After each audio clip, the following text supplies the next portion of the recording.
हाँ आ रहा हूँ। मरेगा साला आज मेरे हाथों।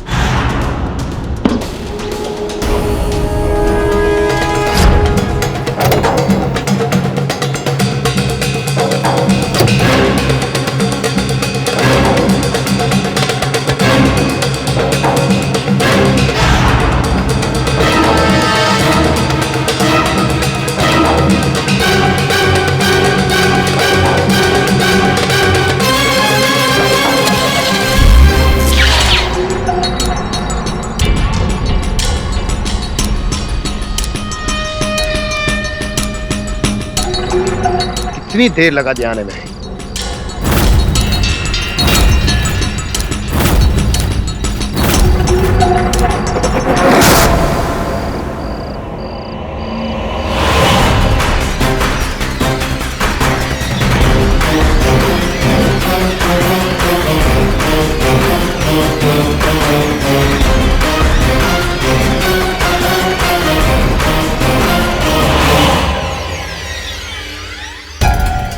बड़े जल्दी आ गए तुम।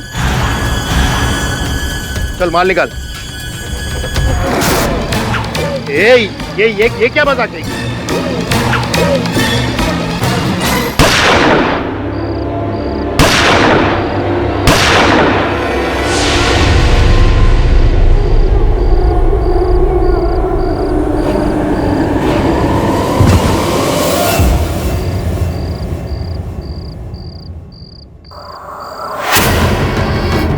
भैया भैया भैया ये क्या हो गया भैया?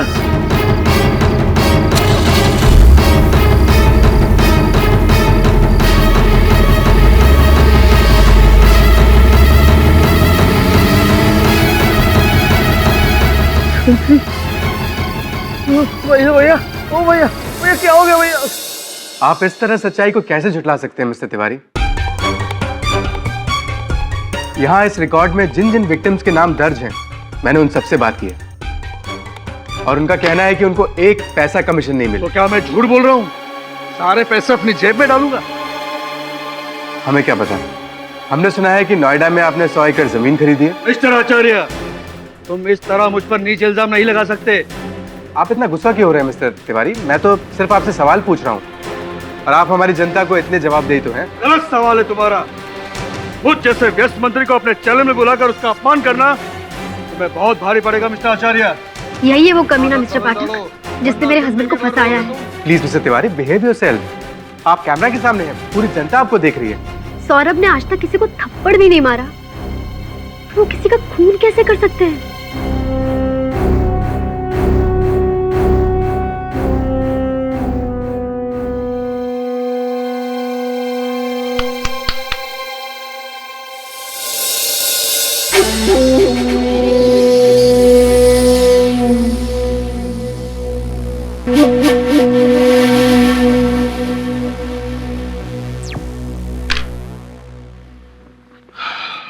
आपके पति सौरभ का स्वयं मैं भी प्रशंसक हूं। हर रात उसका कार्यक्रम देखता हूं।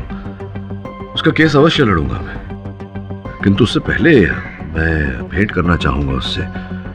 क्या क्या घटा उस समय उसके मुख से सुनना चाहूंगा। चलिए, इस केस के बारे में तुम जितना जानती हो बता दो, मैं लिख लेता हूं।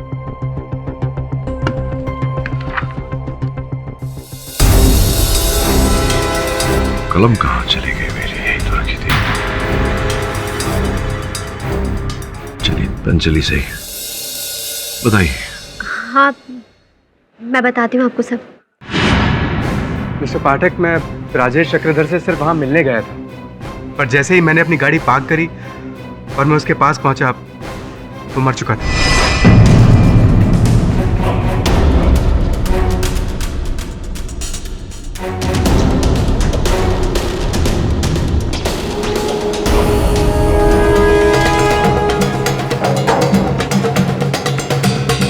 मैं उसकी लाश देखकर दंग रह गया, घबरा गया।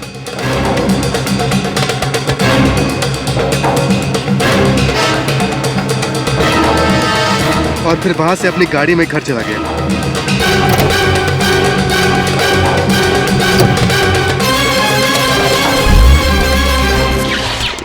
लेकिन इतनी रात गए इतनी सुनसान जगह पर, आप राजेश से मिलने क्यों गए थे? मुझे नहीं पता मुझसे ऐसी गलती क्यों हो जाती है। अगर किसी को पता चला ना सौरभ तो मैं मर जाऊंगी। क्या है ना मिस्टर पाठक, हमारे प्रोफेशन में ऐसा होता ही है। न्यूज़ इकट्ठी करने के लिए हमें खबरियों से मिलने जाना पड़ता है, और राजेश मुझे कोई इम्पोर्टेंट खबर देने वाला था, लेकिन उसके पास पहुंचने से पहले ही उसकी मौत हो चुकी थी। पता नहीं उसे किसने मारा।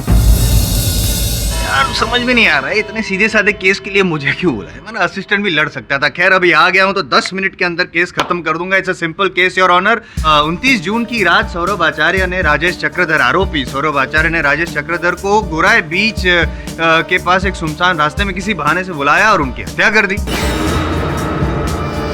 हत्या करने के बाद जब सौरभ आचार्य अपनी गाड़ी में जा रहे थे तब राजेश चक्रधर के भाई अशोक चक्रधर ने इनको जाते हुए देख लिया, गाड़ी को देख लिया और नंबर नोट कर लिया अपनी हथेली में। जी हाँ सर, MH048973 यही उस कार का नंबर है सर। सफेद कलर की कार थी सर। और जब पुलिस को सौरभ आचार्य की गाड़ी जो थी वहां पे पार्क मिली इनके घर के पास, तो उनके ग्लव बॉक्स में से एक गन भी मिली योर ऑनर। ये वो यही गन है योर ऑनर। और बैलिस्टिक रिपोर्ट से साफ साबित होता है, जो आपकी मेज पे पड़ी है, कि राजेश चक्रधर के शरीर से जो 3 गोलियां पाई गई है वो इसी गन से चलाई गई है। और फॉरेंसिक रिपोर्ट का ये कहना है कि इस गन पे जो उंगलियों के निशान है वो सौरभ आचार्य के है। 5 मिनट के अंदर अंदर इतने सारे सबूत मैंने पेश कर दिए हैं तो कोई बेवकूफ भी समझ जाएगा कि खूनी कौन है। यही तो प्रॉब्लम है योर ऑनर, कि बेवकूफों की सोच नहीं होती, समझ नहीं होती है, इसीलिए उन्हें बेवकूफ कहा जाता है। अब बेवकूफ ने ये नहीं सोचा कि राजेश चक्रधर जो एक खबरी था, जिनसे खबर प्राप्त करने सौरभ वहां गए थे, सौरभ उनकी हत्या क्यों करेंगे? एक मिनट ये गुप्त बात आपको कैसे पता चल गई? I mean, आपको किसने कह दिया कि राजेश चक्रधर एक खबरी था? मैं केस लड़ रहा हूँ, मेरा मुवक्किल है।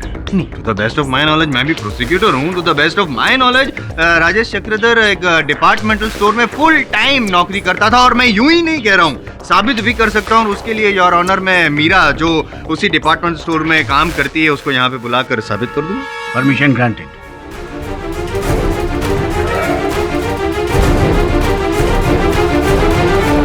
मीरा जी, आप राजेश जी के बारे में जितना भी जानती हैं, जो भी जानती हैं, प्लीज जज साहब को बताइए। योर ऑनर, मैं और राजेश गोरेगांव ईस्ट के शॉप एंड कैफे में साथ में काम करते थे। मैं कैश काउंटर पे और वो सिक्योरिटी में। हम लोग पिछले 4 साल से एक दूसरे को जानते हैं।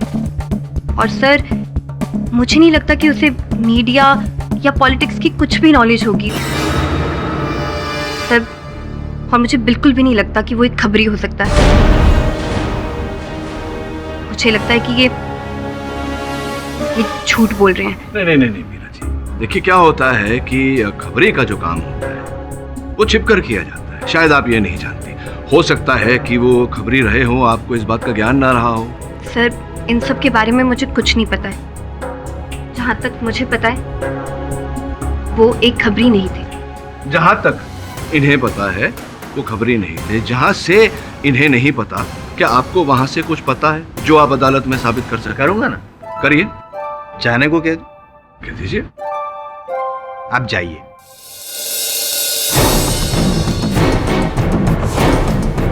जाइए।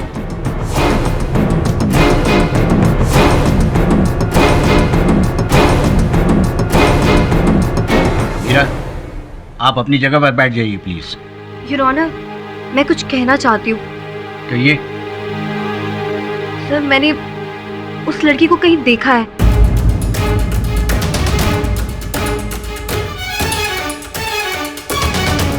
आप वही है ना जो पिछले हफ्ते हमारे स्टोर में आई थी ना, और मेंबरशिप फॉर्म भी फिल किया था आपने? नहीं तो मीरा जी, इसमें विशेष बात क्या है? आपके स्टोर में तो कई लोग आते होंगे, वो भी आई होंगी। कोई विशेष बात हो तो बताइए हमें। नहीं सर, मुझे याद आया कि मैंने इनकी पेमेंट रिसीव की थी उस दिन। तो और इनके चले जाने के बाद राजेश मेरे पास आया था। बिल बना दीजिए।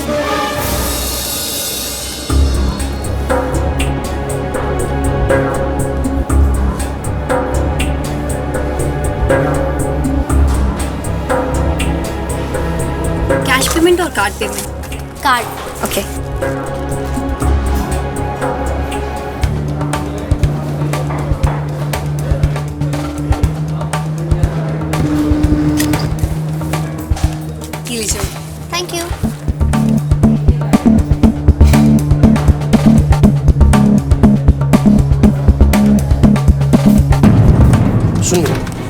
बोलो। वो जो भी मरून ड्रेस में लेडी शॉपिंग करके गई ना, उसने कार्ड पेमेंट किया या कैश पेमेंट किया? कार्ड से। क्यों? कुछ नहीं, उसने मेंबरशिप फॉर्म भरा है? हाँ। देना जरा मुझे।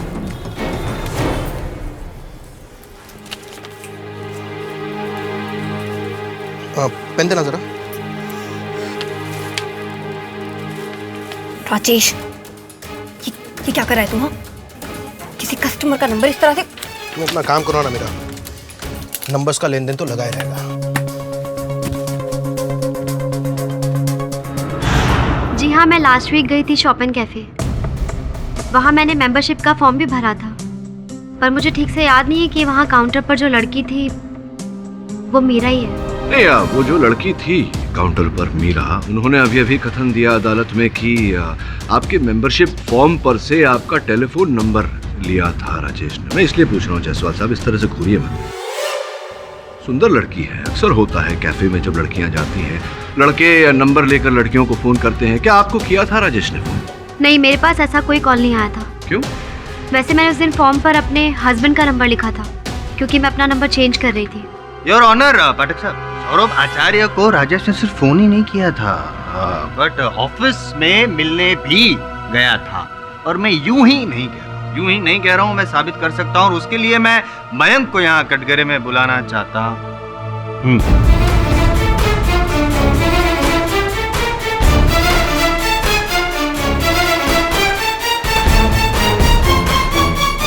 मयंक जी, बताइए कि आपने राजेश को ऑफिस में कब देखा?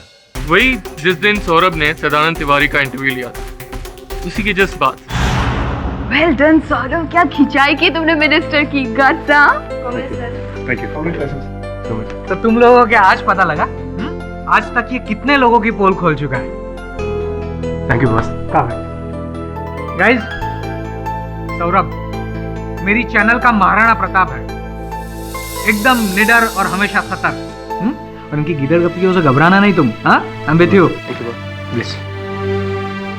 सौरभ सर, आपसे कोई राजेश चक्रधर मिलने आया। हाँ, मेरी उनसे फोन पे बात हुई थी, उन्हें मेरे केबिन में भेज दो। ठीक सर।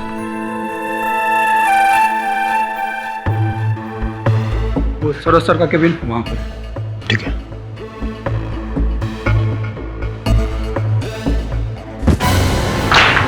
सॉरी, माफ कीजिएगा।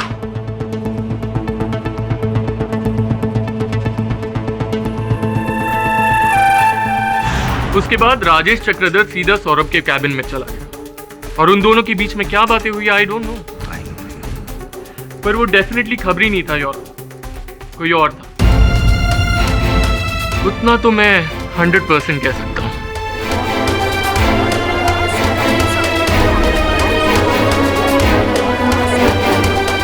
मिस्टर सौरभ आचार्य, क्या आप राजेश चक्रधर के बारे में कुछ और सच्चाई बताना चाहेंगे अदालत को, जो अब तक अदालत को नहीं मालूम?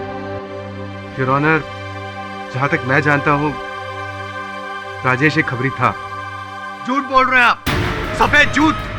आप एक खबरी को मिलने जाते हैं गाड़ी में गन लेकर और बैग में 10 लाख रुपए लेकर। ऐसी कौन सी खबर देने वाला था, और ऐसी कौन सी खबर नहीं दी उसने जिसके बदले में आपको गुस्सा आया और आपने उसकी जान ले ली? Objection your honour. Your honour, सबसे इम्पोर्टेंट बात यह है कि जब पुलिस गई थी इनके घर पे तलाशी लेने के लिए, तो एक बैग मिला था। पाठक साहब, ये बैग, और यही बैग है जिसमें 10 लाख रुपए थे। योर ऑनर, 10 लाख रुपए। जानते हैं जायसवाल साहब की इसमें एक आश्चर्यजनक बात है। कैसे? योर ऑनर, इन नोटों के सीरियल नंबर की जांच के बाद पता चला है कि इनमें से 7 लाख रुपए सौरभ के अकाउंट चार्टर्ड बैंक से निकाले गए, लेकिन बाकी के 3 लाख रुपए मिस रूपल पटेल की बैंक अकाउंट से निकाले गए। मैं जानना चाहूंगा उन्हें यहाँ बुलाकर कि उनके बैंक अकाउंट से निकाले गए 3 लाख रुपए सौरभ की बैग में कैसे आए।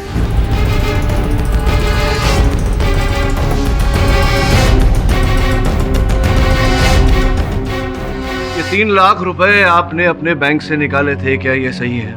जी सर। ये बताइए कि आपके बैंक से निकले हुए रुपए सौरभ जी के पास कैसे पहुंचे और क्यों पहुंचे?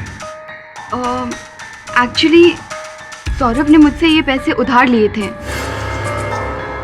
और सेम डे 29 जून को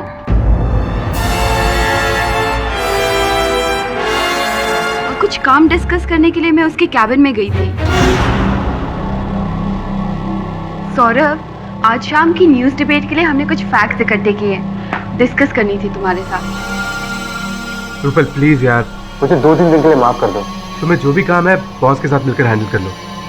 पर तुम इतने परेशान क्यों नजर आ रहे हो? Any problem? हाँ यार, है एक प्रॉब्लम। खैर छोड़ो ना। कम ऑन, बताओ, maybe I can help you. Okay Rupal, can you give me 3 lakh rupees? Urgent requirement है। मैं तुम्हें नेक्स्ट मंथ ही रिटर्न कर दूंगा। वो क्या है कि मेरी वाइफ की मदर आईसीयू में एडमिट है और उन्हीं के इलाज के लिए मुझे बनारस पैसे भिजवाने हैं। ओके, ठीक है, I give it to you. Thanks. मैंने सौरभ को उसी दिन अपने अकाउंट से 3 लाख रुपए निकालकर दे दिए थे, लेकिन आज सुबह जब मैं अदालत आ रही थी तो बाहर प्रेमिसेस में मुझे सौरभ की वाइफ मिली। हे संजना, हाय। कैसी है आपकी मम्मी अभी? मम्मा बिल्कुल ठीक है। क्यों, क्या हुआ उन्हें? अरे आईसीयू में भर्ती थी ना? नहीं, मेरी मम्मा बिल्कुल ठीक है। किसने कहा तुमसे? आई एम श्योर किसी ने मजाक किया होगा। आधे घंटे पहले मेरी मम्मा से बात हुई है। लेकिन जब खुद संजना कह रही है कि उसकी मम्मी बिल्कुल ठीक है, तो फिर सौरभ ने मुझसे झूठ कहकर 3 लाख रुपए क्यों मांगे?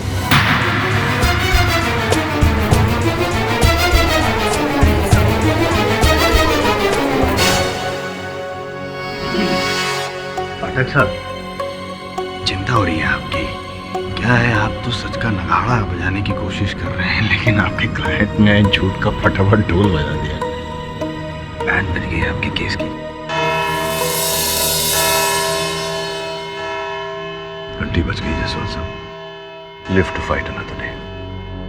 ये अदालत कल तक के लिए मुलतवी की जाती है।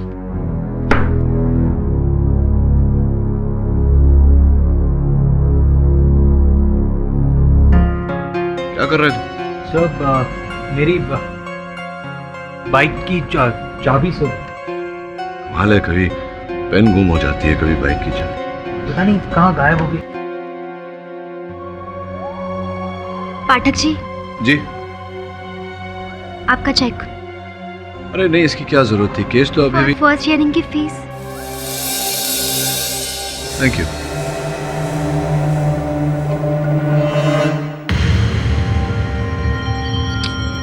सर बाइक की चाबी नहीं मिली। मुझे मिल गया।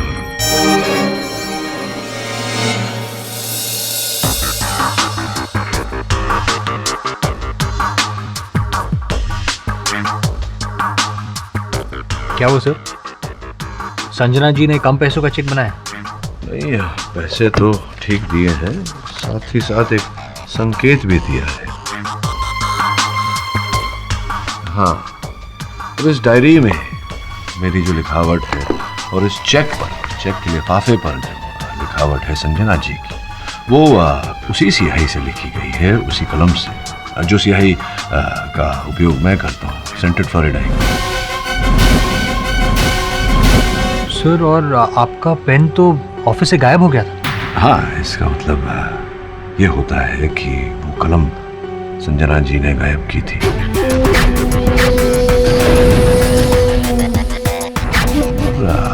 उस दिन अदालत में तू संजना जी के बगल में ही बैठा था जब तेरी बाइक की चाबियां लापता हो गई।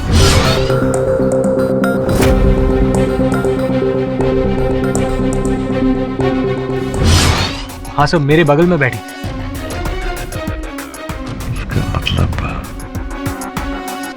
एक काम कर, इसके पीछे चक्कर क्या है ये पता लगाने के लिए तुझे संजना के घर जाना पड़ेगा एक बार। मुझे लगता है कहीं ना कहीं ये सौरभ की झूठ से जुड़ा हुआ है। मैं खुद हैरान हूँ, मुझे नहीं पता राजेश ने मीरा से मेरा नंबर क्यों लिया। क्या काम होगा उसे मुझसे? और मुझे नहीं लगता कि राजेश ने सौरभ को कोई कॉल किया, क्योंकि अगर ऐसा कोई फ़ोन उनके पास आया होता तो वो मुझे ज़रूर बताते, पर सौरभ ने मुझसे ऐसा कोई जिक्र नहीं किया। मैं कह रही हूँ ना, ये सारी प्लानिंग उस मिनिस्टर की है। आप बिल्कुल टेंशन मत लीजिए, सच जो भी है बहुत जल्दी सामने आ जाएगा। अब संजना जी, आपके घर में शक्कर और चाय पत्ती तो होगी? Of course. If you don't mind, क्या मुझे चाय मिल सकती है? श्योर।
क्लिप्टोमेनिया, चोरी करने की बीमारी।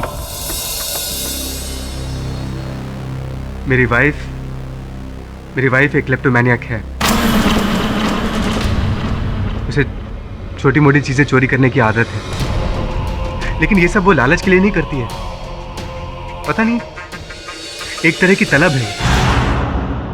सौरभ, तुम्हारी पसंद की खीर बनाई।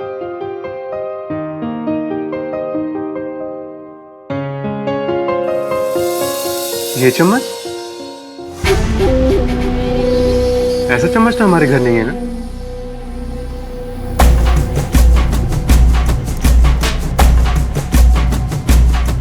उस रात जब हम डिनर करने गए थे क्लासिक होटल में, वहां देखा था मैंने ये चम्मच।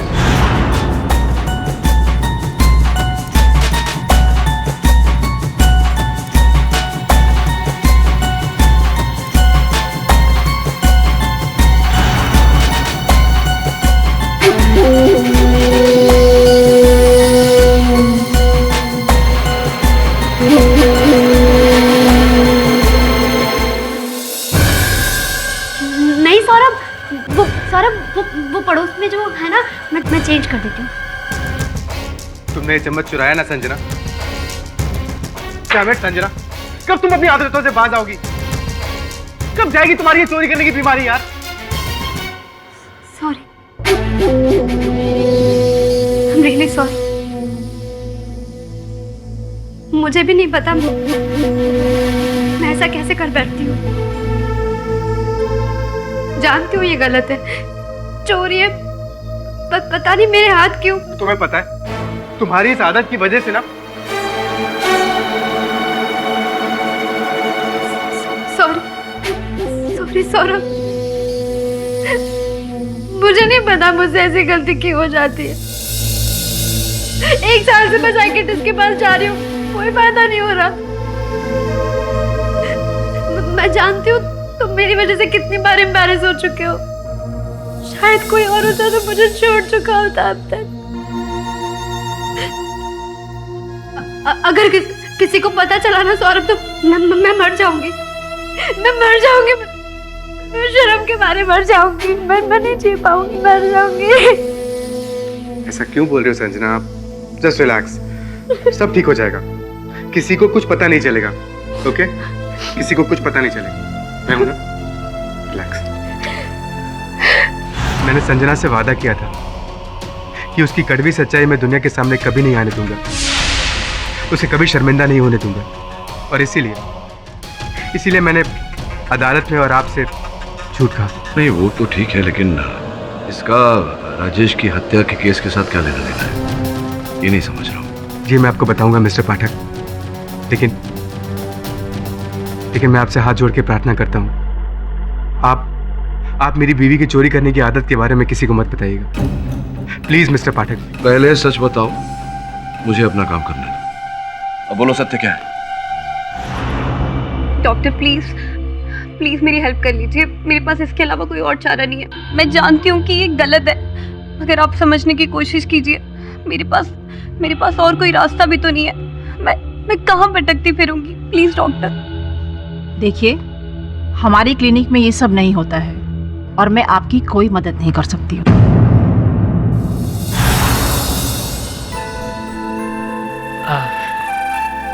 Sorry if I'm disturbing you.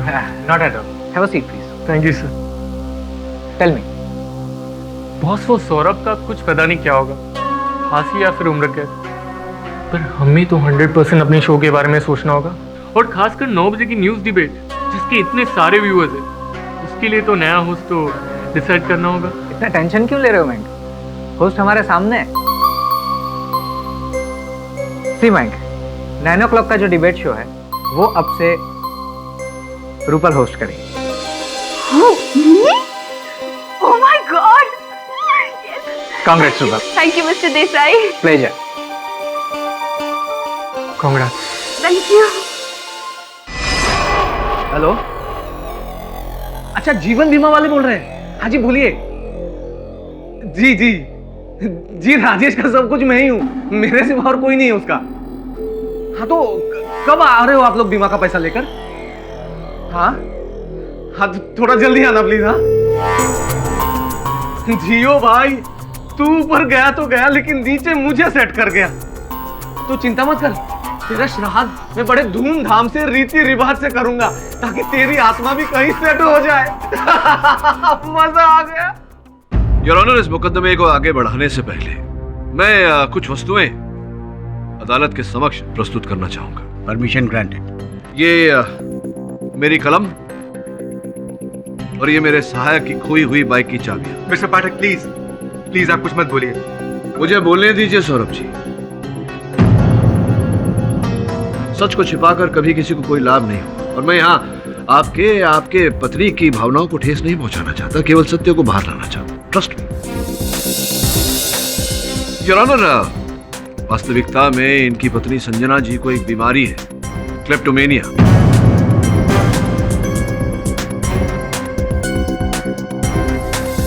उन्हें वस्तुएं चुराना तो नहीं कह सकते योर ऑनर, उठाने की बीमारी है अपना समझकर।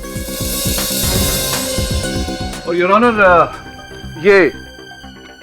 ऑनर डॉक्टर मेहुल शुक्ला का ये प्रिस्क्रिप्शन जहां से संजना जी चिकित्सा करवा रही थी, इस बात का प्रमाण है। आपके प्रमाण का मुझे सम्मान है पाठक साहब, लेकिन इनकी जो निजी बीमारी है उसका हवाला देके आप केस को भटकाना क्यों चाहते हैं? क्योंकि इस केस का प्रारंभ इस बीमारी के कारण ही हुआ था मिस्टर जायसवाल। संभवतः आपको इस बात की जानकारी नहीं होगी कि ये केस उसी दिन शुरू हुआ था जिस दिन Sanjana ji shop and cafe में गई थी। वहाँ वाउचर भरा था उन्होंने, एग्रीमेंट, वहाँ से उन्होंने ये इत्तर की बोतल चुरा कर अपने बैग में रखी थी।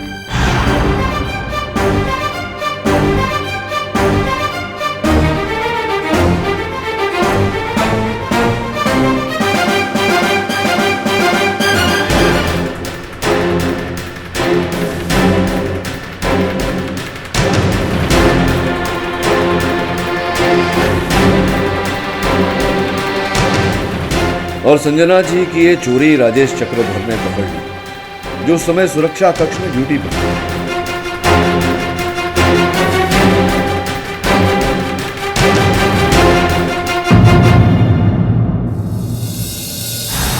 इस घटना के पश्चात योर ऑनर, जैसा कि मीरा जी ने अपने कथन में कहा था, राजेश जी ने उनके मेंबरशिप फॉर्म पे से नंबर लिया, उन्हें फोन किया, लेकिन चूंकि वो नंबर सौरभ जी का था, घंटी इनके फोन पर बजी।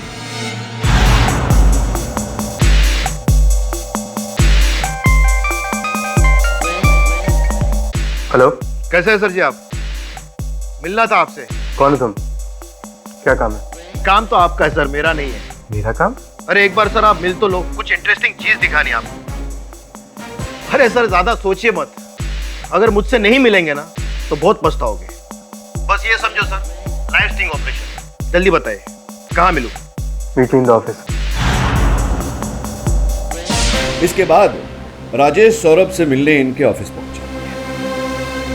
बाय गॉड, बहुत बड़ा फैन हूँ आपका मैं, रोज टीवी पे देखता हूँ। क्या बोलते हैं आप, बड़ा मजा आता है सर। बोलो, क्या स्टिंग ऑपरेशन दिखाना चाहते हो? लेकिन एक बात का याद रखना, अक्सर हमारे पास लोग नकली टेप्स लेकर आ जाते हैं पैसे कमाने के चक्कर में, सो बी केयरफुल। नकली कुछ नहीं है, सब कुछ असली है, लेकिन बैठकर दिखाऊंगा तो बड़ा अच्छा लगेगा। Have a seat. आपके लैपटॉप में सीडी चलता है? जी हाँ।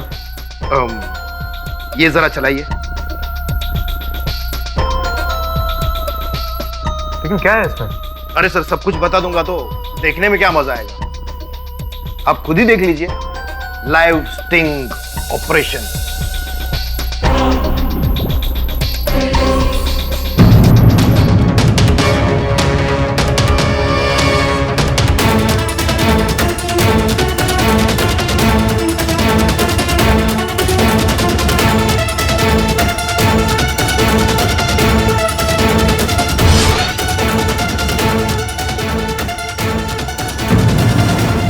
चौंक गए ना journalist Babu?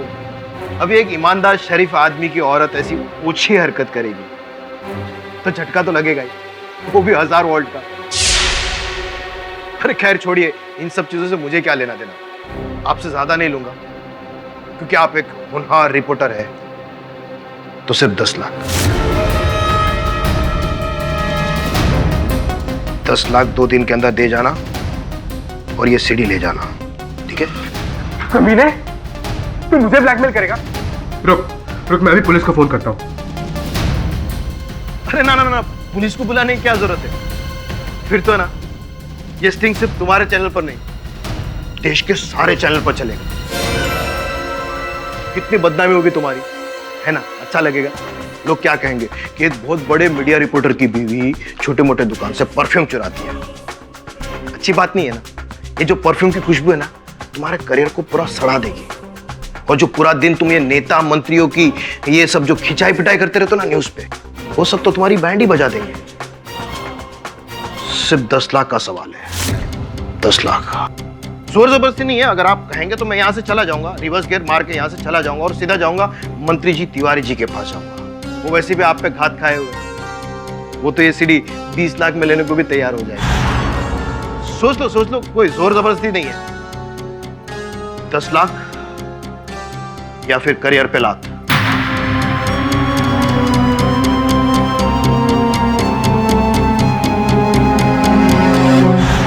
Your honour, Saurabh ji को अपने व्यवसाय से अधिक अपनी पत्नी की चिंता थी, इसीलिए राजेश जी के ब्लैकमेलिंग के आगे इन्होंने अपने घुटने टेक दिए और 10 लाख रुपए देने को राजी हो गए। पैसे जोड़ने में इन्हें 3 लाख रुपए कम पड़ रहे थे, जो रकम इन्होंने रूपल जी से उधार ली।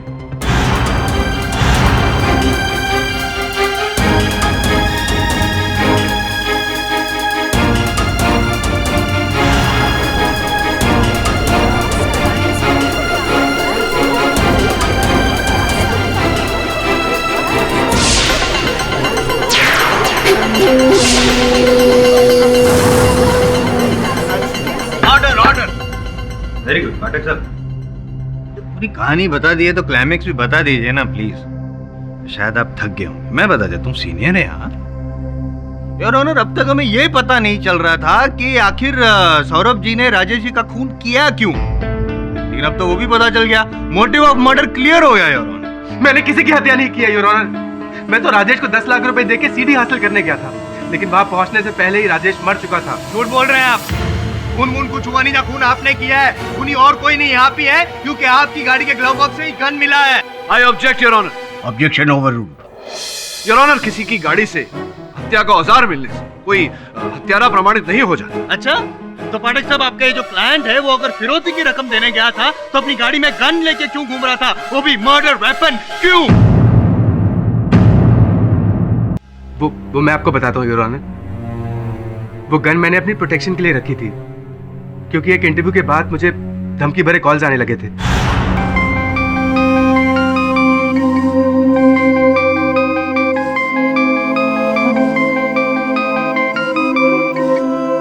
हेलो सौरभ आचार्य, तूने तिवारी भैया जी से पंगा लेके अच्छा नहीं किया है, और चर्बी चढ़ गई है ना तुझे।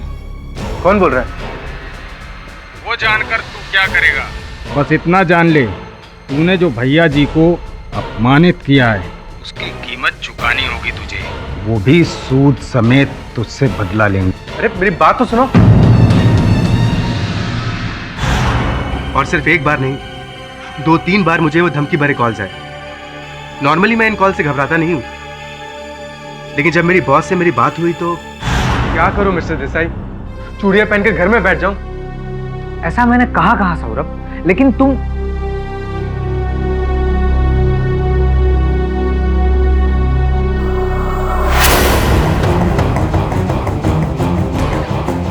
Keep it with you. मैं इस गन का क्या करूंगा मिस्टर देसाई? क्या करूंगा मतलब अपनी हिफाजत करोगे सौरभ। तुम्हें थ्रेटनिंग कॉल्स आ रहे हैं, तुम पर हमला भी हो सकता है, और वैसे भी तुम लेट नाइट घर जाते हो। Please keep it.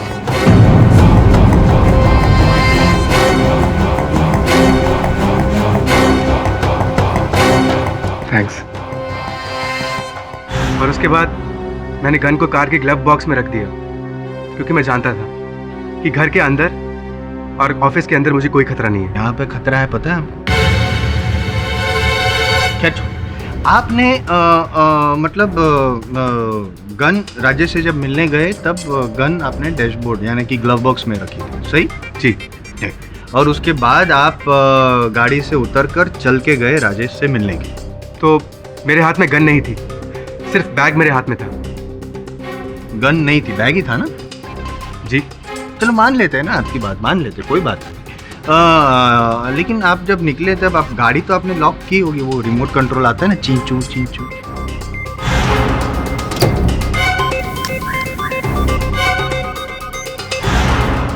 लॉक किया था।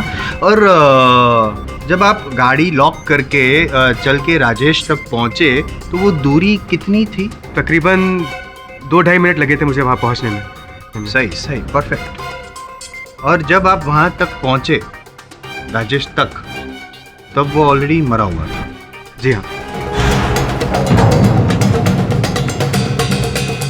यहाँ पे आप गलत, खूनी सिर्फ आप ही, आपके अलावा कोई खून कर ही नहीं सकता है। योर ऑनर, लॉजिक वाली बात है कि अगर खूनी कोई और होता, जैसे कि ये कह रहे हैं, तो जब ये गाड़ी लॉक करके चल के जा रहे थे, राजेश तक पहुंच रहे थे, तो अगर खूनी कोई और होता तो वो खूनी इनके जाने के बाद गाड़ी तक पहुंचा होता, इनकी गाड़ी तक, शीशा या लॉक तोड़ा होता, ग्लव बॉक्स खोला होता, गन निकाली होती, और ये अगर राजेश तक पहुंचते उससे पहले खुद पहुंच गया होता, गोली चला दी होती, हत्या कर दी होती। लेकिन ऐसा हुआ नहीं था।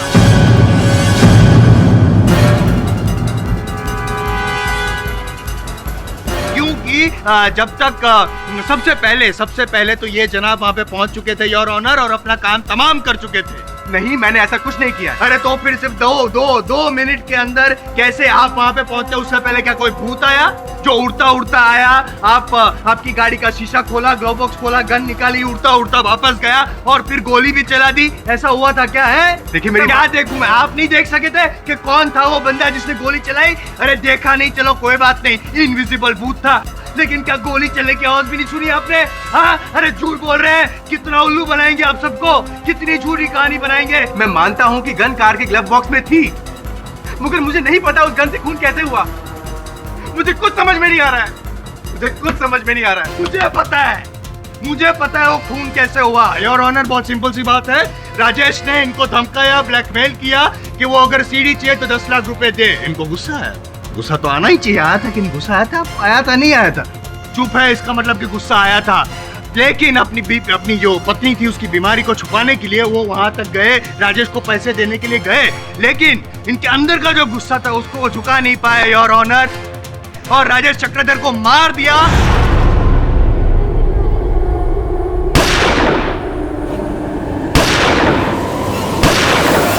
End of case. आप फैसला सुना दीजिए योर ऑनर।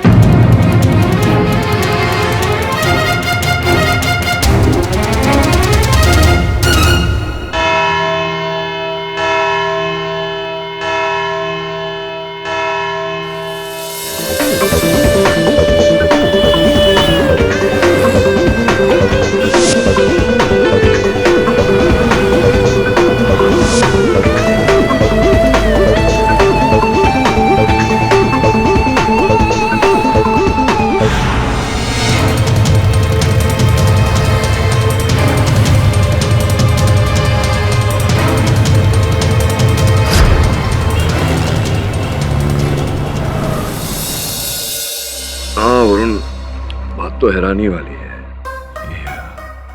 मयंक और तिवारी के बीच में क्या नाता हो सकता है? कुछ समय पहले एक राष्ट्रीय चैनल पर तिवारी ने सौरभ को जान से मार देने की धमकी दी थी। क्या लगता है तुझे, कहीं ऐसा तो नहीं कि मयंक की सहायता लेकर तिवारी ने यह खेल रचा हो? सर, मुझे भी ऐसा ही लग रहा है। सर, एक और बात है, सौरभ की जगह उनके बॉस सिद्धार्थ ने रूपल को प्रमोट किया। अब उनके चैनल की लीडिंग रिपोर्टर रूपल है।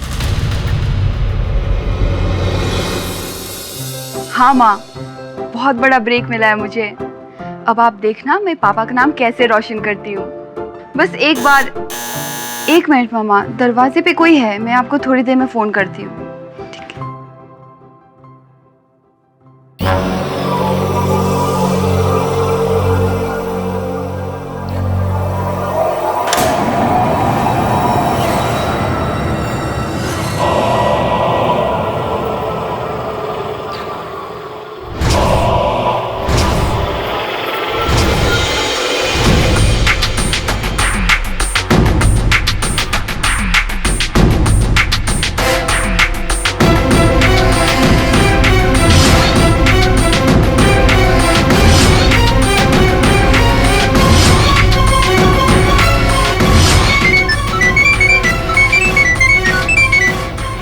तोहफा मिला मेरा। कौन हो तुम? जानकर क्या करोगी?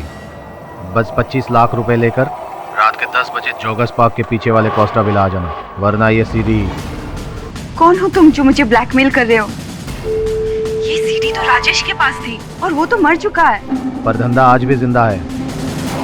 टाइम पे आ जाना पैसे लेकर, नहीं तो तुम्हारे गलत काम की ये सीडी सही हाथों तक पहुंच जाएगी। तो इसका मतलब ये हुआ कि सौरभ के इस कांड से, आरोप लगने से सबसे अधिक लाभ रूपल का हुआ है और रूपल ने तुरंत उसे 3 लाख रुपए भी उधार दे दिए थे। ये क्या चक्कर है, समझ में नहीं आ रहा है। एक हाथ पे रूपल, दूसरे हाथ पे तिवारी और मयंक। केस तो उलझता ही जा रहा है। खेल तो अब शुरू हुआ है, न्यू गेम। हेलो, एक बुरी खबर है। वो सीडी किसी और के हाथ लग गई है। एक नया ब्लैकमेलर।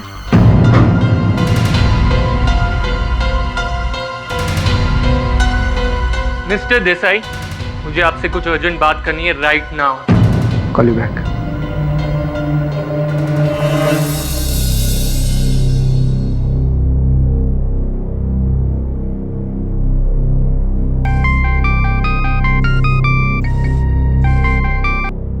हेलो, कैसी हो मैडम? कौन? हर कोई मुझसे यही सवाल करता है और मैं सबको एक ही जवाब देता हूँ। नाम जानकर क्या करोगे मैडम? काम सुनो। वैसे तो आपकी चोरी के किस्से अदालत तक पहुँच चुकी है, लेकिन पूरी दुनिया के सामने नहीं। कौन हो तुम? पूरी दुनिया देखेगी आपकी करतूत और आप बन जाओगी इंटरनेशनल चोरनी। नहीं तो मैं ऐसा नहीं कर सकते। और वो वीडियो तो राजेश के पास था ना? राजेश तो मर चुका है, तो तुम कौन हो? फिर वही बेकार की बात। अरे कौन जिंदा है कौन मर गया ये इम्पोर्टेंट नहीं है मैडम। इम्पोर्टेंट ये है कि आज रात 15 लाख रुपए लेकर जोगस पार्क के पीछे वाले कोस्टा विला आ जाना, नहीं तो कल सुबह तक पूरी दुनिया के सामने आपकी चोरी के किस्से मशहूर हो जाएंगे।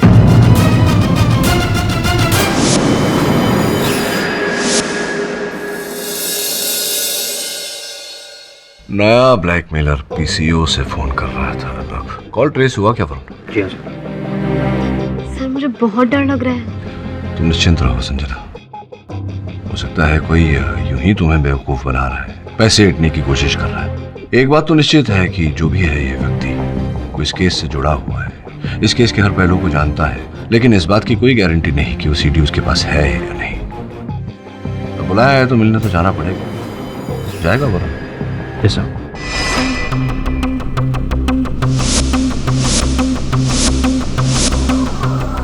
तेरी हिम्मत कैसे हुई इस घर पे कदम रखने की? मुझे पता नहीं ये घर अब मेरा है, मेरा। देख अशोक, मैं ना तेरी मुंह नहीं लगना चाहती। मेरा कुछ जरूरी सामान रखा है अलमारी में। ओए खबरदार अशोक, मेरा सामान। खबरदार, तेरी सारे पैतरे समझ रहा हूँ मैं। राजेश के बैंक के पेपर मारने आई है ना तू, ताकि सब कुछ तू हथिया सके। सामान रखा है मेरा वहाँ पे। ए चुप! खबरदार, अगर एक कदम भी आगे बढ़ाया, चल निकल निकल। और आज के बाद इस घर के आसपास नजर भी नहीं आना, नहीं तो टांग तोड़ के तेरे हाथ में दे दूंगा। चल।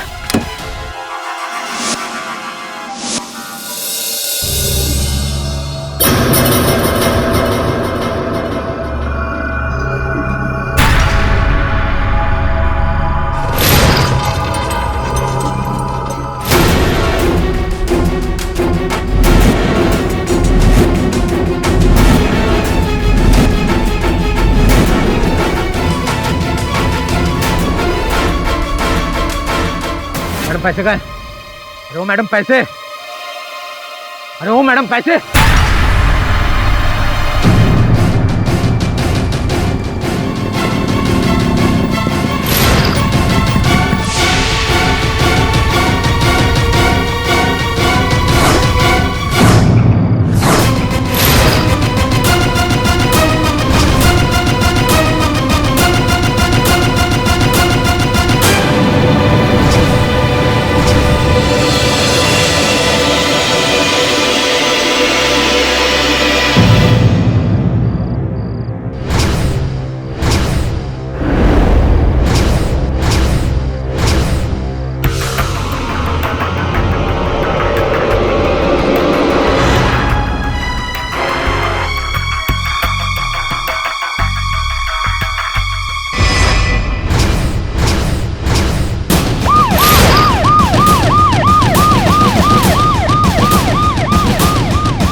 ये देखिए। एक मर्डर केस सॉल्व हुआ है नहीं, दूसरी लाश गिर गई। लेकिन इंस्पेक्टर यादव, ये तो तय हो गया कि सौरभ आचार्य कातिल नहीं है, कोई और है। ये वाइन शॉप की पर्ची मिली। Sunshine wine shop. हवलदार जी साहब। पता करो ये पर्ची किसकी है, किसने वहां से शराब खरीदी है। अरे यार, क्या हुआ वहाँ? एक्सक्यूज मी शेफाली, मैंने तुम्हें कितनी बार बोला है ऑफिस में मुझे मत फोन किया करो। अरे तुम जानती हो ना।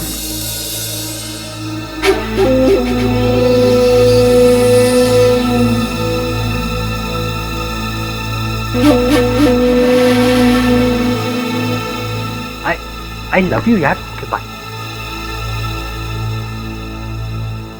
आप अभी तक गई नहीं? जब तक मुझे ब्लैकमेलर का पता नहीं चलेगा मुझे नींद नहीं आएगी। वरुण, क्या हुआ वहाँ पर? वो वरुण, क्या सुन रहा हूँ मैं? रूपल की हत्या हो गई? क्या? हाँ सर, मैं जब कौशबिला पहुंचा तो थैंक गॉड मैं घर नहीं गई।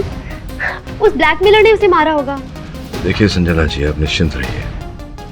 किसने किसको मारा ये तो तहकीकात के बाद ही पता चलेगा। आप जाइए, घर जाइए, और अगर आपको किसी ब्लैकमेलर का या कोई धमकी भरा फोन आता है तो मुझे सूचित कीजिए। जाइए आप।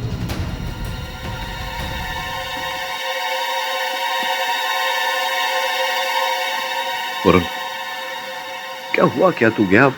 क्या हाँ कुछ मिला? सर, एक वाइन शॉप की पर्ची मिली थी, मैंने इंस्पेक्टर यादव को दे दी। और फिर जब मैं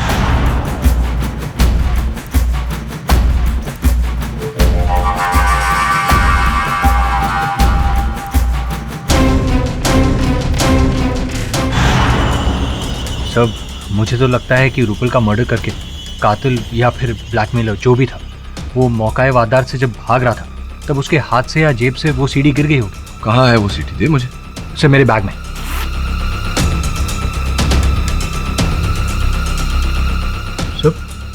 सर वो सीडी मैंने डायरी के बीच में रखी थी और वो डायरी इस बैग में थी। पता नहीं डायरी कहाँ गायब हो गई। डायरी गायब नहीं हुई है, डायरी गायब कर दी गई है, और गायब करने वाली अभी अभी कुछ समय पहले वहीं बैठी थी जहाँ तू बैठा है। Kleptomania.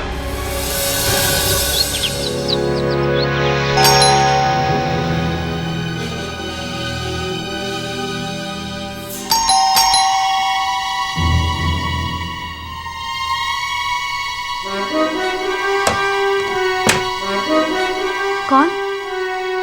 Good morning Sanjana ji. Sorry सुबह सुबह आपको डिस्टर्ब कर रहा हूँ। एक्चुअली देखिए, बुरा मत मानिए, कल रात आप केडी सर के ऑफिस आई थी, कहीं गलती से आप मेरी डायरी नहीं, आई मीन अनजाने में। यू सी, देखिए उस डायरी में ना एक बहुत इंपॉर्टेंट सीडी है। नहीं, मिस्टर पाठक के ऑफिस से मैंने कोई डायरी नहीं ली। Trust me. ओके।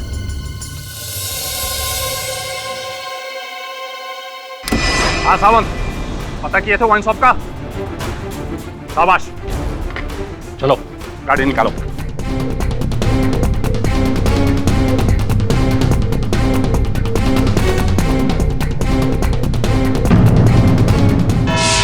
नहीं सर, माँ कसम मैं हत्यारा नहीं हूँ।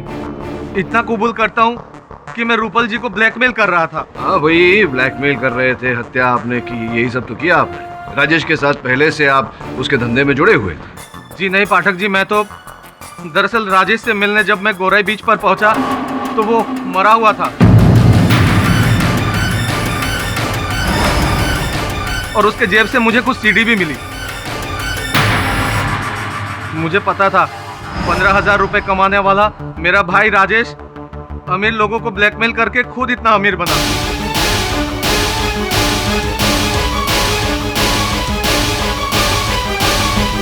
मेरे अंदर भी थोड़ी लालच आ गई साहब।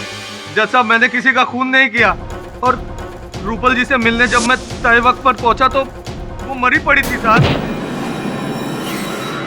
आप ही के साथ ऐसा क्यों होता है कि जब आप पहुंचते तो लाश वहां पहले से पड़ी होती है? खत्म नहीं हो रहा कुछ मुझे। और राजेश जी के मृत्यु के बाद तो उनकी पूरी धन संपत्ति, मकान इत्यादि सबके मालिक आप ही बन बैठे हैं। तो ये है आपकी हत्या का मकसद। आपने सोचा रोज अपने भाई से 200-400 रुपए क्या मांगने, एक ही बार में सफाया करके पूरी धन संपत्ति प्राप्त कर। क्यों? जी नहीं सर, सर मैंने अमीर बनने का सपना जरूर देखा था, पर मेरे भाई को मार कर नहीं। सर राजेश की जिस संपत्ति के बारे में आप बात कर रहे हैं, उस पर मुझसे ज्यादा किसी और की नजर थी। अच्छा, किसी और की? रियली? किसकी किसकी बताइए। कल रात को भी जबरदस्ती घर में घुसकर अपना हक जताने आई थी। वो सामने बैठी है मेरी भाई की प्रेमिका। कौन? मीरा?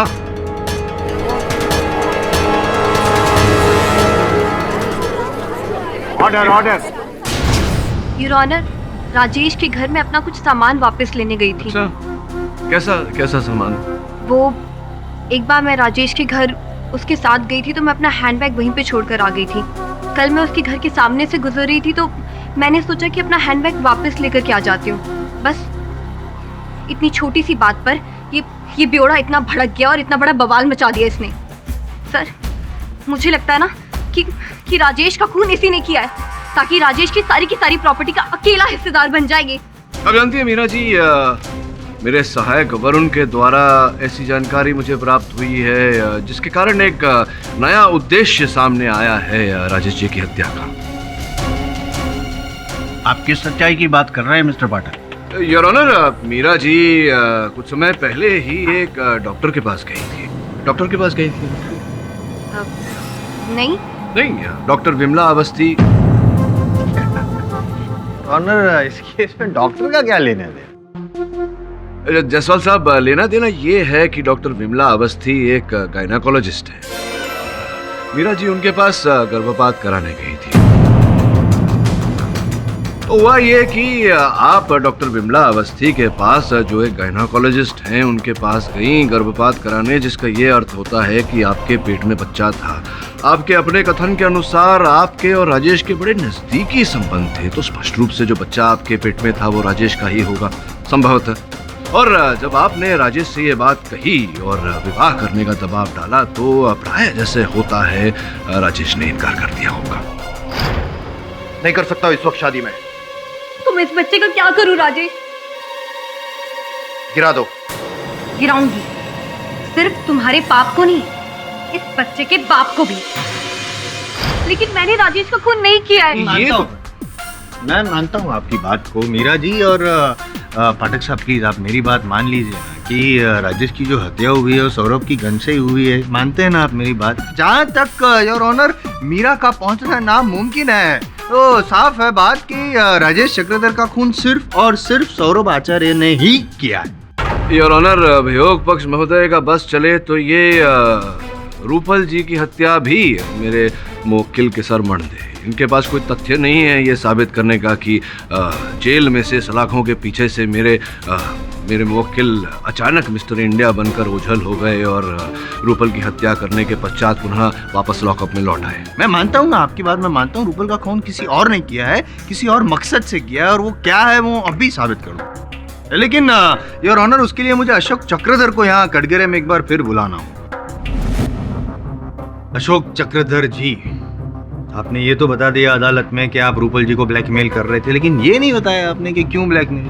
खैर आपकी गलती नहीं है, शायद पाठक साहब आपने पूछा नहीं कि कोई बात नहीं, मैं पूछ लेता। बताइए क्यों ब्लैकमेल कर रहे थे आप रूपल जी को?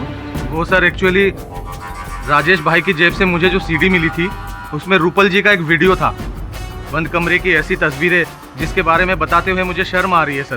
पर ये जो है ना सौरभ आचार्य, ये आपको इसके बारे में डिटेल में बता सकते हैं सर। क्यों? वो क्यों बता सकते हैं? क्योंकि उस सीडी में रूपल जी के साथ कोई और नहीं बल्कि यही थे। क्या नाम इल्जाम लगा रहे हो तुम मुझ पर? मैं और रूपल के साथ, वो भी बंद कमरे में? अब सर मैंने वीडियो में जो देखा सर वही बोल रहा हूँ, एकदम एडल्ट सीन।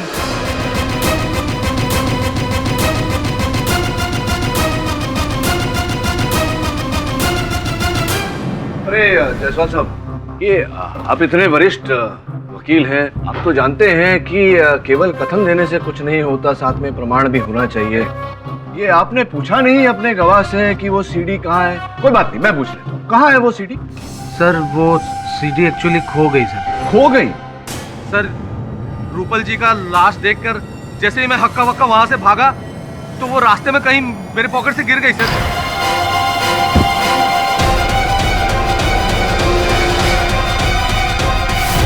योर ऑनर, इनके जेब से वो सीडी गिर गई। अब जब तक वो सीडी मिल नहीं जाती, इस बात का प्रमाण नहीं मिल जाता कि ये जो कह रहे हैं वो सच है, तब तक इनकी बात को सच नहीं माना जा सकता। अशोक झूठ क्यों बोलेगा पाठक साहब? कोई कारण नहीं है इल्जाम लगाने का सौरभ आचार्य पे, योर ऑनर। पर ये जो बातचीत हो रही है उसमें असली कारण जो है खून का, वो सामने आ गया। असली मकसद, द मोटिव ऑफ मर्डर। अब तक तो हमको ऐसा लगता था कि राजेश चक्रधर ने इनकी पत्नी को चोरी करते हुए देख लिया था, वो परफ्यूम की बोतल स्टोर से, इसलिए ब्लैकमेल कर रहे थे। लेकिन हकीकत वो नहीं है योर ऑनर। हकीकत तो ये है इनके जो नाजायज संबंध अफेयर चल रहा था रूपल के साथ, उसके बारे में राजेश चक्रधर को पता चल गया था, इसलिए वो ब्लैकमेल कर रहे थे। वो मोटी रकम मांगी होगी, 10 लाख शायद। गुस्सा आ रहा है अभी, देखो जैसा गुस्सा आ रहा है, उस वक्त और भी गुस्सा आया होगा, और इस गुस्से की वजह से मौत की नींद सुला दी राजेश चक्रधर को। और योर ऑनर, जहां तक इनके जो संबंध थे रूपल जी का, उनके दोनों के नाजायज संबंध का सवाल है, तो मैं यूं ही नहीं कह रहा हूं। जिस न्यूज चैनल में दोनों काम करते थे, उस न्यूज चैनल के कुछ कलीग्स भी आए हुए हैं। और सबसे बड़ी बात, खबरदार न्यूज चैनल के ओनर सिद्धार्थ देसाई जी फिलहाल हमारे साथ मौजूद है और कोई गर्मा-गर्म खबर देना चाहते हैं, ब्रेकिंग न्यूज। योर ऑनर, अगर आपकी परमिशन हो तो यहाँ बुलाओ। Permission granted. Your honour, Saurabh और रूपल मेरी चैनल के बड़े ही होनहार रिपोर्टर थे, लेकिन अब काम के अलावा उनके बीच में क्या रिलेशन थे मुझे नहीं पता, ना तो कभी मैंने उसकी जासूसी की है। लेकिन जब भी सौरभ की कैबिन में जाओ, अधिकतर वहाँ पे रूपल भी होती थी।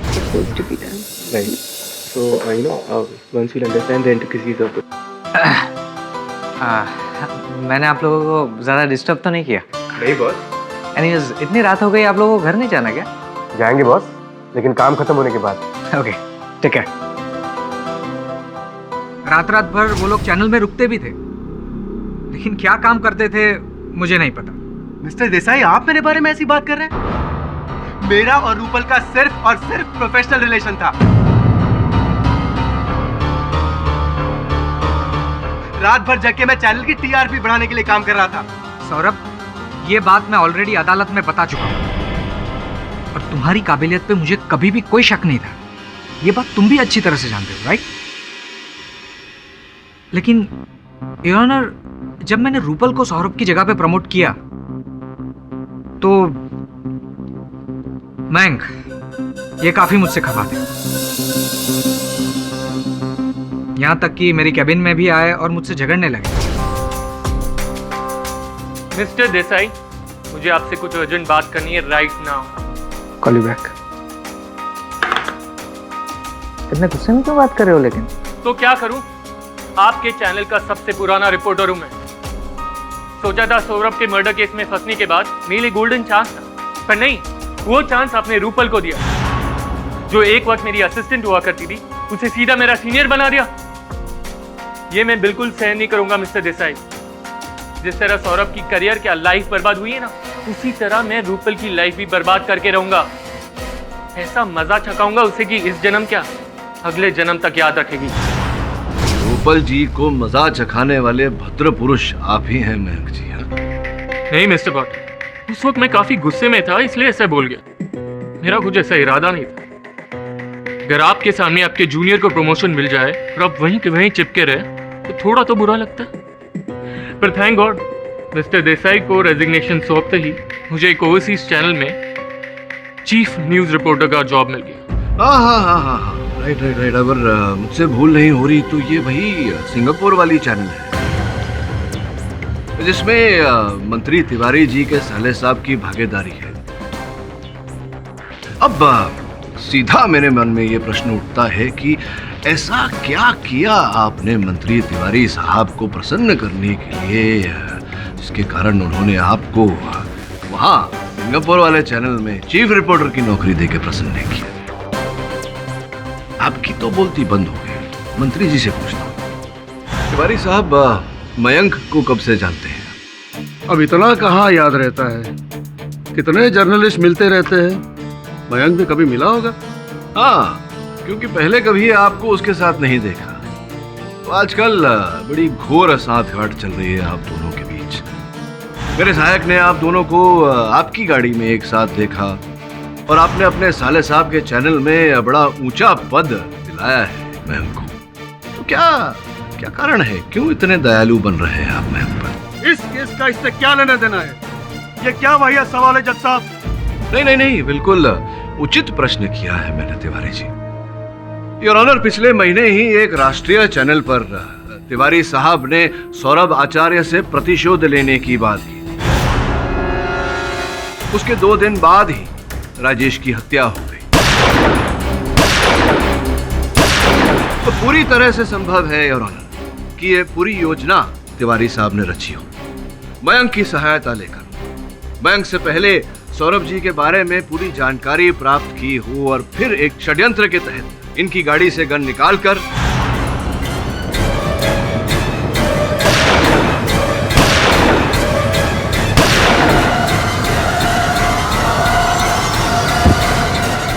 ये क्या बकवास है पाठक जी? एक तो मुझ जैसे वरिष्ठ मंत्री को यहाँ कटघरे पे खड़ा किया, यही बहुत है। ऊपर से आप मुझ पर घिनौना इल्जाम लगा रहे हो। होश में तो हो आप? हाँ, मैं तो होश में हूँ मंत्री महोदय, लेकिन आप आक्रोश में हैं और इसी आक्रोश के चलते आपने राजेश की हत्या की। और जब रूपल को आपके और मयंक के इस मिलीभगत के बारे में पता चला तो आपने रूपल को भी मरवा दिया। और मयंक ने इस योजना में आपका साथ दिया, इसीलिए आपने अपने साले साहब की चैनल में उसे इतने उच्च पद पर नियुक्त किया या नहीं? केड़ी पाठक, तुझे अंदाजा नहीं है तू किससे पंगा ले रहा है? दिल्ली तक पहुंच है मेरी, तू मेरा कुछ नहीं बिगाड़ सकता।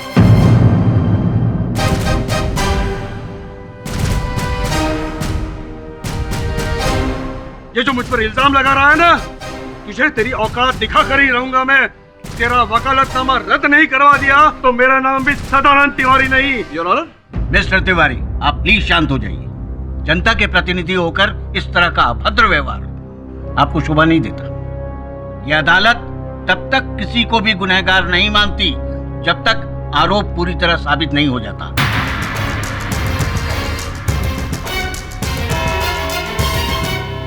यह अदालत 2 दिनों के लिए मुलतवी की जाती है। The court is adjourned. 2 ही दिन बचे हैं और इन 2 दिनों में हमें बहुत कुछ पता लगाना है।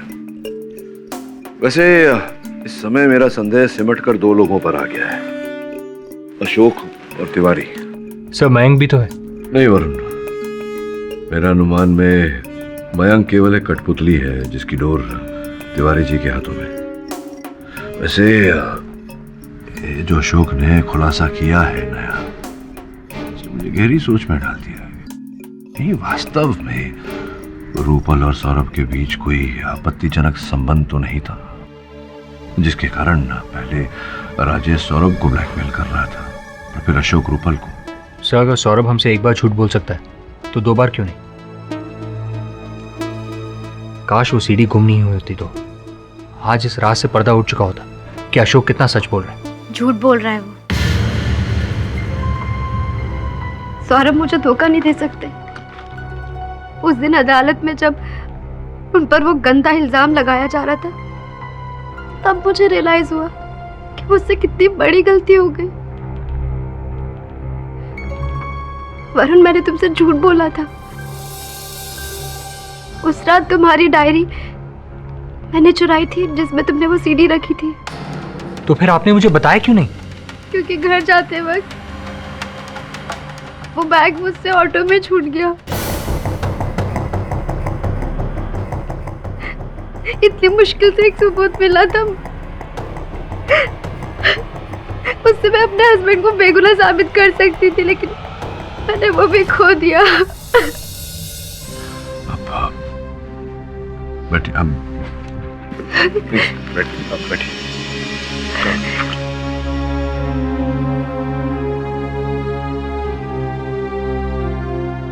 आज मेरी चोरी की आदत की वजह से मैंने एक अहम सबूत खो दिया।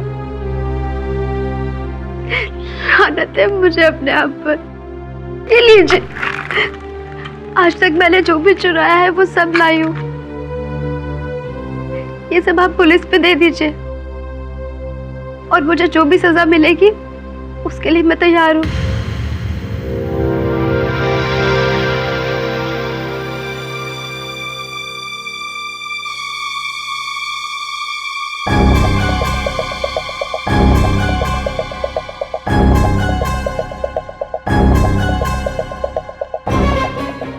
लग रहा है कि ये घड़ी मैंने रूपल के हाथ में देखी थी।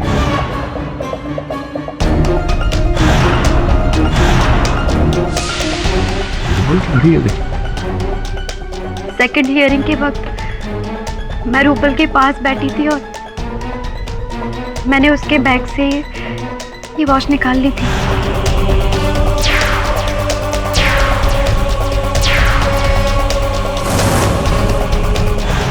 अब वो तो इस दुनिया में नहीं रहे, लेकिन प्लीज मिस्टर पाठक, ये वॉच आप उसके घर वालों तक पहुंचा देना और प्लीज मेरी तरफ से सॉरी कह देना।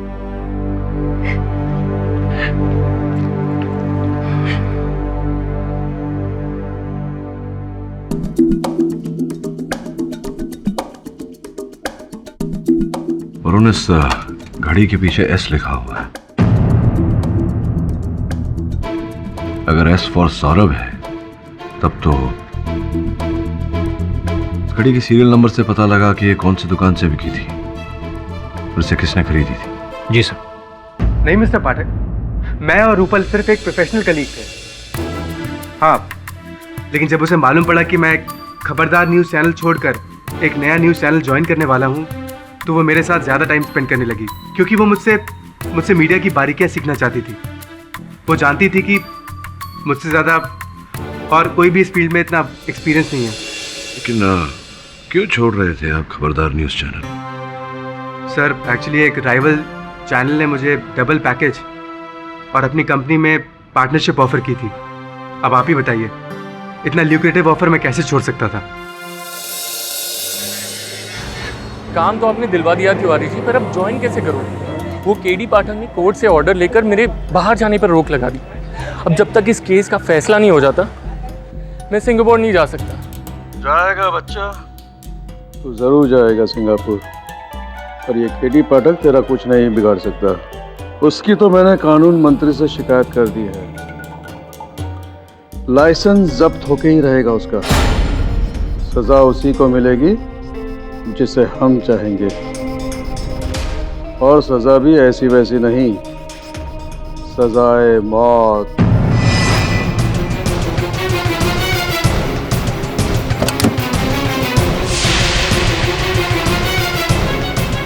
तुम देखो, मैं किसी को कुछ नहीं बताऊंगा। मानना नहीं, मैं किसी को कुछ नहीं बताऊंगा। प्लीज नहीं मानना। सर, अशोक मरा तो नहीं, लेकिन बहुत बुरी तरह घायल हो गया, कोमा में। प्रश्न ये उठता है कि जानलेवा हमला किसने किया उसमें, और उससे भी महत्वपूर्ण क्यों किया? पुलिस क्या कहती है इस बारे में? पुलिस का कहना है कि उन्हें कोई सुराग नहीं मिला, लेकिन मैं आपके लिए बैलिस्टिक रिपोर्ट की कॉपी लेकर आया।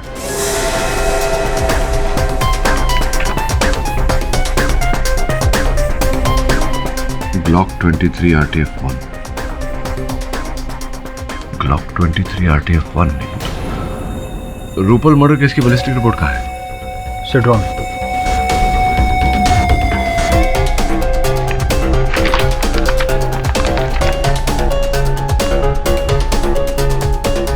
Glock 23 RTF-1। तुम्हें पूरा विश्वास है कि वो कागजात तुम्हारे घर पर ही? हाँ मिस्टर पाठक, जहाँ तक मुझे याद है मैंने उन पेपर्स को बेडरूम के ड्रॉर में ही रखा था।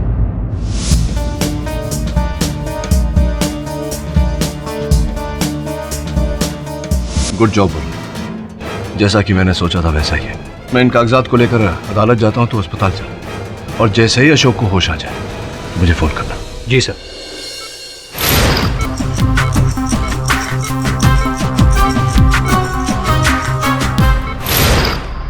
मेरे हाथ में कुछ बैलिस्टिक रिपोर्ट्स हैं।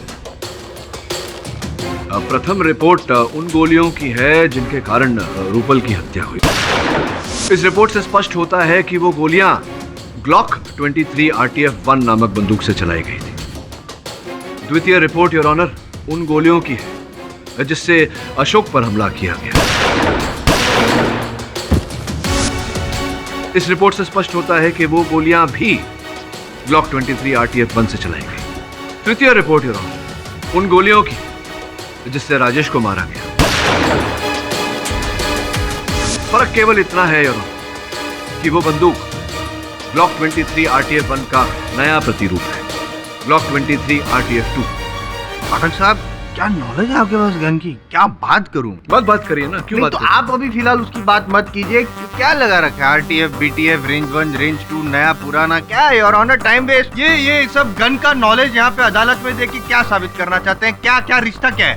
ये रिश्ता आपको तब समझ में आता ना जब आप 10 मिनट प्रतीक्षा करते। लेकिन मैंने कहा ना आपसे, जरा समय दीजिए अपने कार्य को, तो हो सकता है सफलता प्राप्त हो। योर ऑनर, इसे और स्पष्ट करने के लिए और प्रमाणित करने के लिए मैं खबरदार न्यूज चैनल के कर्ता धर्ता सिद्धार्थ जी को कटघरे में बुलाने की अनुमति चाहता हूँ। अनुमति।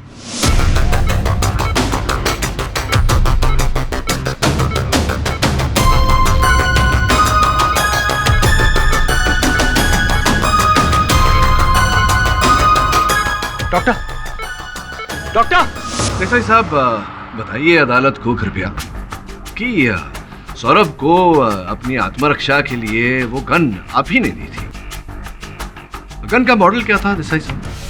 मॉडल, हाँ, लेकिन वो वही गन थी जो पुलिस को कार में से बरामद हुई थी, जिससे राजेश की हत्या हुई, यानी कि हत्या का औजार बैलिस्टिक रिपोर्ट के अनुसार ब्लॉक 23 RTF-2। राइट। ये बताइए कि जो गन आपने दी थी सौरभ को, उसके साथ में गन के कागजात भी दी थे। हाँ? उन कागजातों पर क्यों ऐसा लिखा है कि आपने जो गन सौरभ को दी थी वो ब्लॉक 23 RTF-2 नहीं, ब्लॉक 23 RTF-1 थी, उससे पुराना मॉडल। यानी कि आपने ये पिस्तौल नहीं दी थी उसे आपने ब्लॉक 23 RTF-1 दिया था। वही मॉडल की गन योर ऑनर, जिससे रूपल पर गोलियां चलाई गई, जिसके कारण रूपल की जान गई। वही गन योर ऑनर, जिससे अशोक पर गोलियां चलाई गई, और अशोक इस समय अस्पताल में जीवन और मृत्यु के बीच संघर्ष कर रहा है। क्या मैं सही कह रहा हूं या नहीं? मिस्टर पाठक, मेरी खुद समझ में नहीं आ रहा है आप क्या बोल रहे हैं। खुद बात है देसाई साहब, इतनी सरल सी बात आपको समझ में नहीं आ रही। सिंपल योर ऑनर, जब देसाई साहब ने सौरभ को वो बंदूक दी ही नहीं थी, तो फिर उस बंदूक से सौरभ किसी की हत्या कैसे कर सकता है?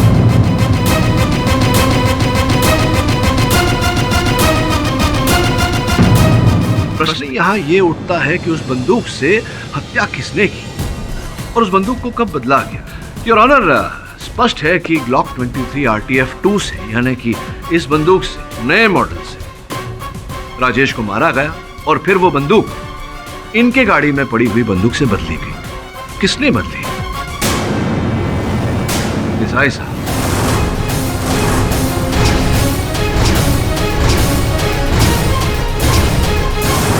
मेरी जानकारी के अनुसार ये दोनों पिस्टल्स के मालिक आप थे। 2009 में आपने ब्लॉक 23 RTF-1 खरीदा, और उसके 4 साल बाद जब उसका नया मॉडल आया RTF-2, तब आपने बाजार से वो भी खरीदा। कमाल है मिस्टर पाठक, क्या गन का नया मॉडल खरीदना कोई गुनाह है क्या? नहीं, लेकिन बंदूकें खरीद कर लोगों की हत्या करना ये तो दंडनीय अपराध है देसाई साहब। Mister Pathak, do you have any idea? मैं इतनी बड़ी चैनल चलाता हूँ, सोसाइटी में, मीडिया में मेरी एक इमेज है, और आप ये कह रहे हैं कि ये सारे कत्ल, ये सारे मर्डर्स मैंने किए हैं? और ये सब मर्डर करने के बाद मैं एक ऐसे आदमी को फंसाऊंगा जो मेरी चैनल का इतना बड़ा रिपोर्टर है, नंबर 1 रिपोर्टर है, उसी को मैं फंसाऊंगा? नंबर 1 रिपोर्टर आपके चैनल का अगर जाकर किसी प्रतिद्वंदी चैनल से जुड़ना चाहे, तब तो गुस्सा तो आएगा आपको, जैसे कि आया, और आपने जो किया वो किया। क्या सौरभ चैनल छोड़ने वाला था? आपको पता नहीं था इस बात का? नहीं, इसने मुझे कभी नहीं बताया। हाँ, मैंने मिस्टर देसाई को इसके बारे में कुछ नहीं बताया था। मैंने ये बात सिर्फ रूपल से डिस्क्लोज की थी। इसके अलावा भी और कई सारी ऐसी बातें होंगी जो आपने सिर्फ और सिर्फ रूपल के सामने डिस्क्लोज की होगी। आई एम सॉरी टू से, मैं नहीं कहता, लेकिन शायद लोग सही कहते हैं, और अशोक ने भी जो सीडी में देखा होगा वो शायद सही होगा। अशोक ने तो बहुत कुछ देखा है देसाई साहब, अपने हत्यारे का चेहरा भी देखा है। बस उसके होश में आने की प्रतीक्षा कर रहे हैं हम। जैसे ही वो होश में आ जाएंगे, असल हत्यारे का चेहरा सामने आ जाएगा।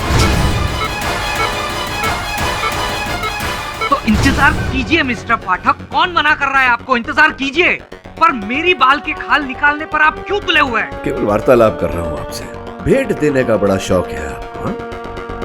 देखिए ये से एक बड़ी प्यारी सी महंगी सी घड़ी है मेरे जेब में। अब ये मत कहना कि इस घड़ी को आप नहीं पहचानते। हाँ मैं बताऊं यार आप? नहीं, ये घड़ी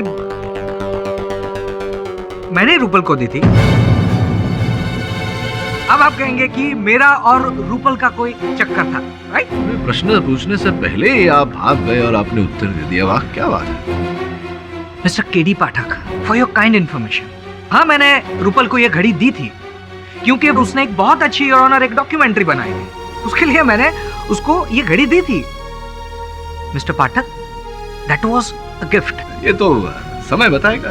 ये बताइए आपकी इस घड़ी के अतिरिक्त आपने और भी भेंट दिए थे, रूपल को दिए थे।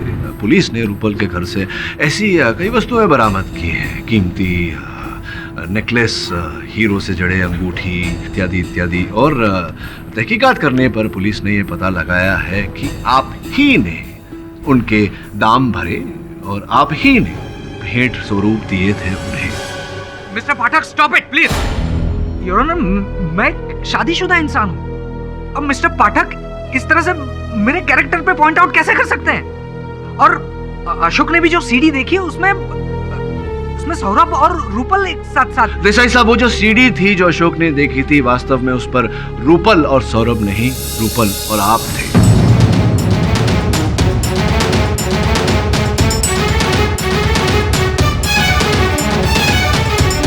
राजेश आपको ब्लैकमेल कर रहा था, आपसे लाखों रुपए ऐंठ रहा था। ओह, सिद्धार्थ बाबू आ गए, क्या बात है। चल अब जल्दी से सीढ़ी निकाल। अरे नहीं सिद्धार्थ बाबू, इतनी जल्दी कैसे दे सकता हूँ? वो सीढ़ी तो मेरे लिए सोने के अंडे देने वाली मुर्गी है। लेकिन तू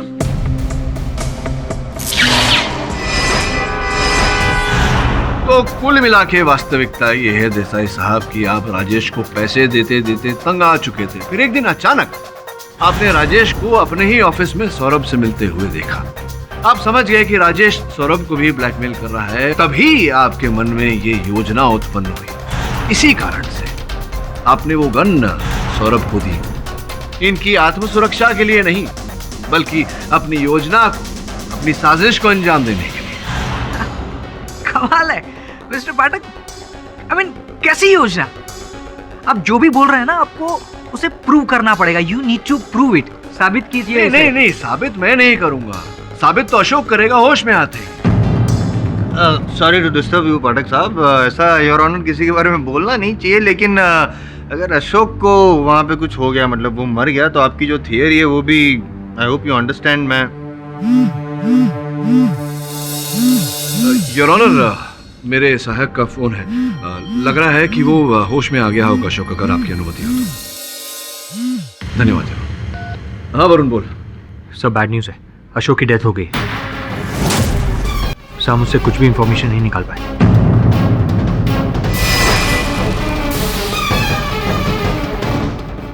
अच्छा, क्या बात है? That's good news Varun.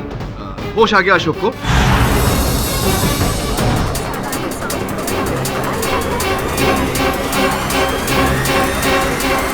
होश में आते कुछ बोल पाया? स्टेटमेंट दिया उसने, कथन दिया अपना? सर? हाँ, मैं समझ रहा हूँ कि मैं बोल नहीं पा रहा, गोली लगी हूँ, तो किसी का नाम तो लिया होगा। किसका नाम लिया? साहब ने ठीक से सुना नहीं, उसकी डेथ हो गई है। होश में कैसे आएगा वो? अच्छा, इंस्पेक्टर साहब से कहो उसका कथन रिकॉर्ड करके तुरंत अदालत में आ जाए। हाँ तो देसाई साहब, सुलझ गई सारी उलझन। अब जैसा कि आपने कहा था, थोड़ी प्रतीक्षा कर लेते हैं। ज्यादा दूर तो है नहीं अस्पताल, इंस्पेक्टर साहब आते ही होंगे, या थोड़ा बहुत समय अदालत का बचाना चाहेंगे। क्या करना चाहेंगे? राजेश और रूपल दोनों का मर्डर मैंने किया है।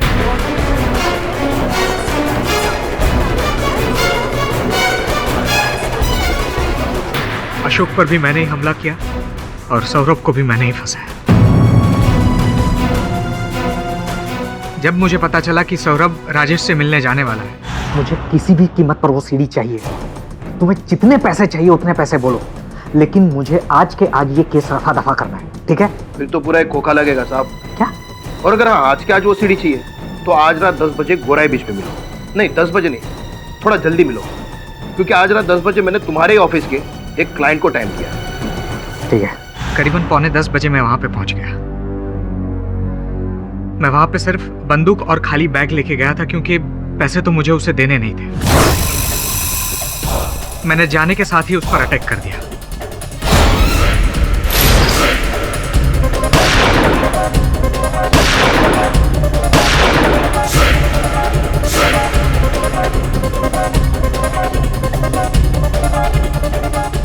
उसको मारने के बाद सीढ़ी ढूंढने के लिए मैंने उसकी जेब की तलाशी ली, लेकिन तभी मैंने एक गाड़ी की आवाज़ सुनी। मुझे पता लग गया कि ये गाड़ी शायद सौरभ की हो सकती है, इसीलिए जाके मैं झाड़ियों में छुप गया।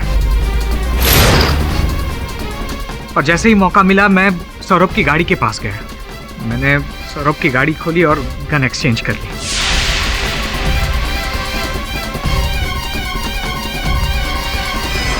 सब कुछ मैं जैसा चाह रहा था वैसे ही हो रहा था। एक तीर से मैंने 2 शिकार कर दिए थे। जो आदमी मुझे ब्लैकमेल कर रहा था मैंने उसको भी मार डाला था, और सौरभ, हालांकि सौरभ ने मुझे बताया नहीं था कि वो चैनल छोड़ के जाने वाला है, लेकिन मुझे पता लग गया था, इसलिए मैंने उसे भी फंसा दिया। सब कुछ मेरे प्लान के हिसाब से हो रहा था जज साहब, लेकिन तभी उस रूपल का फोन आया। एक बुरी खबर है, वो सीडी किसी और के हाथ लग गई है, एक नया ब्लैकमेलर। रूपल को मैंने बहुत समझाया। अशोक ने जहां पर हमें बुलाया था मैं वहां पे रूपल को लेके गया। नया ब्लैकमेलर है अभी, लेकिन मुझे किसी से कोई सीक्रेट्स नहीं छुपानी। मतलब हमारे अफेयर के बारे में तुम्हारी बीवी का क्या रिएक्शन होगा उसे मुझे कोई लेना देना नहीं है। तुझे तब समझ में नहीं आया जब तुझे प्रमोशन दिया था। मुझे कोई लेना देना नहीं। सुन मेरी बात, अगर मेरी बीवी को पता लग गया ना तो तुझे कहीं के नहीं छोड़ूंगा मैं। मुझे कहीं का नहीं छोड़ेगा, मैं तुझे कहीं का नहीं छोड़ूंगी।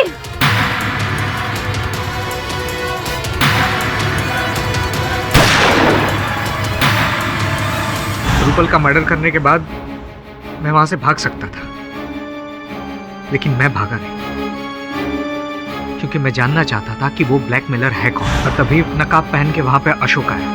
रूपल की लाश देख के वो भागने लगा। अशोक तू? मैंने कोई खून नहीं किया, तू ही रूपल को ब्लैकमेल कर रहा था ना? बोल, सीढ़ी किधर? सीढ़ी कहाँ है? सीढ़ी थी लेकिन लगता है गिर गई।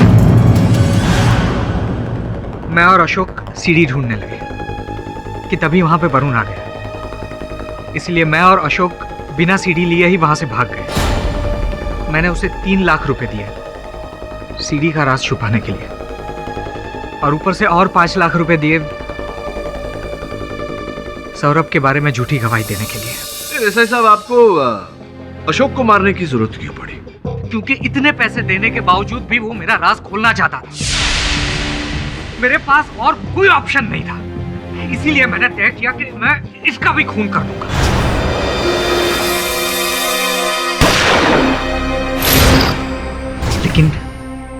लेकिन वो बच गया। दुर्भाग्यवश योर ऑनर, अशोक बचा नहीं, मर चुका है।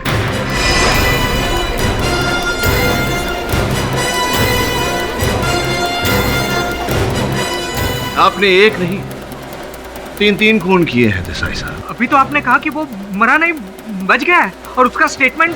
देसाई साहब, कभी कभी सीधी उंगली से घी ना निकले, थोड़ी टेढ़ी कर लेनी चाहिए। Defence rest. सभी पक्षों और गवाहों को सुनने के बाद यह अदालत सौरभ आचार्य को इस केस से बाइज्जत बरी करती है और सिद्धार्थ देसाई को इन तमाम हत्याओं के जुर्म में फौरन हिरासत में लेने का हुक्म देती है। The case is close. ना, इस समय मैं आपसे कुछ कहना चाहता हूँ। सुना है कि आप छुट्टी पर जा रहे हैं। क्या बात है। ऑल द बेस्ट आपके सफर के लिए। आप जाकर वहाँ ताज़ी हवा में सांस लीजिए, और आपके यहाँ ना होने से जो ताज़ी हवा यहाँ उत्पन्न होगी हम उसमें सांस लेंगे। क्यों? और भी दिलचस्प कहानी देखने के लिए हमारे चैनल को सब्सक्राइब करें और बेल आइकॉन दबाना न भूलें।